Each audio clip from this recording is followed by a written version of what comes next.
নমস্কার বন্ধুরা, আমি সুরজিৎ। আপনারা দেখছেন ক্রিকেট আইকিউ। আজকে আইপিএলের দুর্দান্ত ম্যাচ হতে চলেছে। সিএসকে বনাম আরসিবি। আইপিএল ম্যাচ মানেই তো সিএসকে বনাম আরসিবি। সে এক উষ্ণতার পারদ অন্য স্কেলে রূপান্তরিত হয়। তো দেখা যাক আজকে কোন দল এগিয়ে, কোন দল কোন দিক দিয়ে পিছিয়ে, আমাদের এই ক্ষুদ্র আলোচনায়। আরসিবির বোলিং লাইন আপ আগের তুলনায় অনেকটাই ভালো হয়েছে বলে আমাদের মনে হয়। তবে সিএসকের বোলিং লাইন আপ খুব খারাপ নয়। তাদের স্পিনার, সে দুর্দান্ত স্পিনার নূর আহমেদ রয়েছে।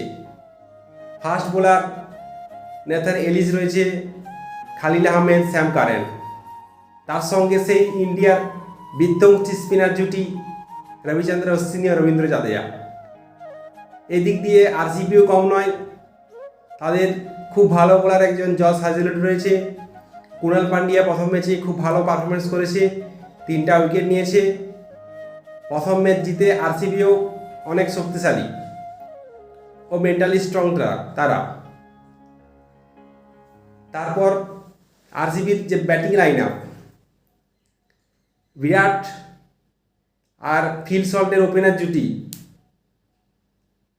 আপনারা সকলেই জানেন কতটা বিধ্বংসী হতে পারে এই ওপেনার জুটি।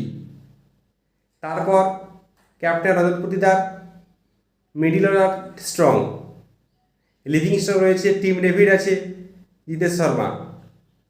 আমরা দেখতেই পাচ্ছি যে ব্যাটিং থেকে মিডিল অর্ডার, ফিনিশার, আরসিবির টিম সুসজ্জিত।